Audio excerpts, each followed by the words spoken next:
In Ireland's fashion industry, there seems to be a new designer popping up every week trying to make a name for themselves.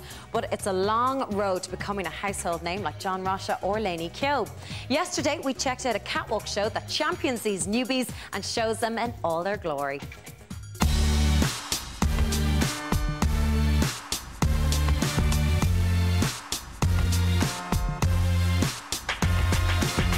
Fashion Breakthrough is a festival which celebrates 13 of Ireland's most up-and-coming designers, all on the verge of bursting onto the Irish fashion scene.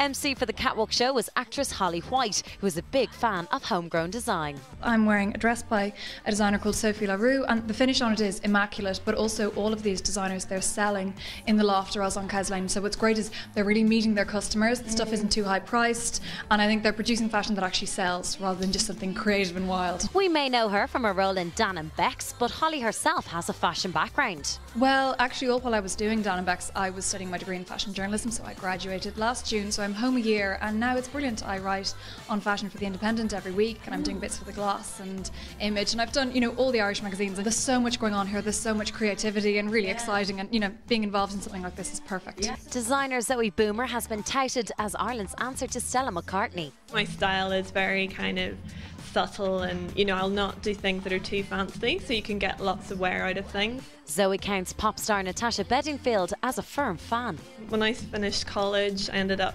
one of my first jobs was training to style Natasha, and you just build up a relationship. She's just moved to LA, so when my friends are going over to visit her, I'll just give her clothes to kind of wear over there. So yeah. And what does she like of yours then? Well, I do a lot of just very floaty, and I think because it's not too fancy, and especially, when I used to style in the music industry, you need nothing too fussy for cameras, and so I'll give her a lot of sort of the simpler pieces that they can style up with jewellery or belts. Designer Bevan Flood learned her craft from one of the greats of Irish fashion, John Rocha. I had just graduated from college and went and worked with him for a while, and it was a great eye-opener because I learned that you don't have to do all-nighters just in college, you do it actually in the trade as well. It was amazing. He's a beautiful, wonderful man, and it was a great experience. Is it difficult when you've worked with someone like that not to be nearly too influenced by them? Like, you don't find yourself, oh, I'm sorry, that's too John Rocha what I'm doing here? No, not when you actually are comfortable with your own designs and with your own creativity, because you need to do it from yourself, really. And how long does that kind of take to find what kind of a designer you actually are? Oh, it can take years.